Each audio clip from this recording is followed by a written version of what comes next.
ओम नमः नारायणाय। ओम नमः भगवते वासुदेवाय। माना जाता है कि भगवान विष्णु जब चारों धामों पर बसे अपने धामों की यात्रा पर जाते हैं तो हिमालय की ऊंची चोटियों पर बने अपने धाम बद्रीनाथ में स्नान करते हैं। पश्चिम में गुजरात के द्वारिका में वस्त्र पहनते हैं, पुरी में भोजन करते हैं और दक्षिण में रामेश्वरम में विश्राम करते हैं।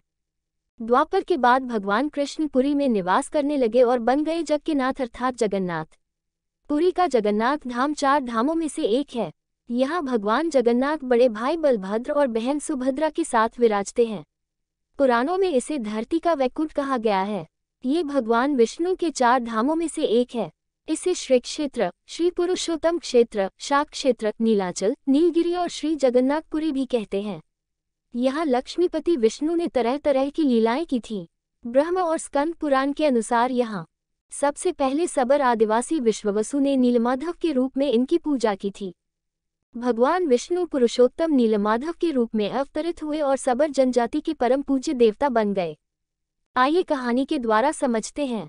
राजा इंद्रद्युम्न ने बनवाया था यहाँ मंदिर। राजा इंद्रद्युम्न मालवा का राजा था जिनके पिता का नाम भारत और माता सुमति था। राजा इंद्रद्युम्न को सपने में हुए थे जगन्नाथ के दर्शन। कई ग्रंथों में राजा इंद्रद्युम्न और उनके यज्ञ के बारे में विस्तार से लिखा है। उन्होंने यहाँ कई विशाल यज्ञ किए और एक सरोवर बनवाया। एक रात भगवान विष्णु ने उनको सपने में दर्शन दिए और कहा, नीलाचल पर्वत की एक गुफा में मेरी एक मूर्ति है, उसे नीलमाधव कहते हैं। तुम एक मंदिर बनवाकर उसमें मेरी यह मूर्ति स्थापित कर दो। राजा ने अपने सेवकों को नीलाचल पर्वत की खोज में भेजा। उसमें से एक था ब्राह्मण विद्यापति। विद्यापति ने सुन रखा था कि सबर कबीले के लोग नीलमाधव की पूजा करते हैं और उन्होंने अपने देवता की इस मूर्ति को नीलाचल पर्वत की गुफा में छुपा रखा है। वह ये भी जानता था कि सबर कबीले का मुखिया विश्ववसु नीलमाधव का उपासक है और उसी ने मूर्ति को गुफा में छुपा रखा है। चतुराई से विद्यापति ने मुखिया की बेटी से विवाह कर लिया।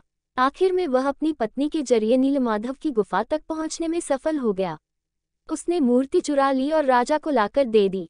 विश्ववसु अपने आराध्य देव की मूर्ति चोरी होने से बहुत दुखी हुआ। अपने भक्त के दुख से भगवान भी दुखी हो गए। भगवान गुफा में लौट गए, लेकिन साथ ही राज इंद्रद्युम्न से वादा किया कि वो एक दिन उनके पास जरूर लौटेंगे, बशर्ते कि वो एक दिन उनके लिए विशाल मंदिर बनवा दे। राजा ने मंदिर बनवा दिया और भगवान विष्णु से मंदिर में विराजमान होने के लिए कहा। भगवान ने कहा कि तुम मेरी मूर्ति बनाने के लिए समुद्र में तैर रहा पेड़ का बड़ा टुकड़ा उठाकर लाओ, जो द्वारिका से समुद्र में तैरकर पुरी आ रहा है। राजा के सेवकों ने उस पेड़ के टुकड़े को तो ढूंढ लिया, लेकिन सब लोग मिलकर भी उस पेड़ को नहीं उठा पाए। तब राजा को समझ आ गया कि नीलमाधव के अनन्य भक्त सबर कबीले के मुखिया विश्ववसु की ही सहायता लेना पड़ेगी।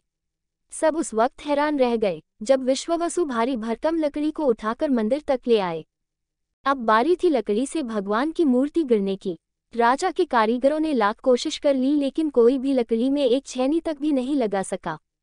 तब तीनों लोक के कुशल कारीगर भगवान विश्वकर्मा एक बूढ़े व्यक्ति का रूप धर कर आए। उन्होंने राजा को कहा कि वे नीलमाधव की मूर्ति बना सकते हैं, लेकिन साथ ही उन्होंने अपनी शर्त भी रखी कि वे 21 दिन में मूर्ति बनाएंगे और अकेले में बनाएंगे। कोई उनको बनाते हुए नहीं देख सकता। उनकी शर्त मान ली गई। लोगों को आरी, छेनी, हथौड़ी की आवाजें आती रहीं। राजा इंद्रद्युम्न की रानी गुंडचा अपने को रोक नहीं पाई। वह दरवाजे के पास गई तो उसे कोई आवाज सुनाई नहीं दी। वह घबरा गई। उसे लगा बूढ़ा कारीगर मर गया है। उसने राजा को इसकी सूचना दी।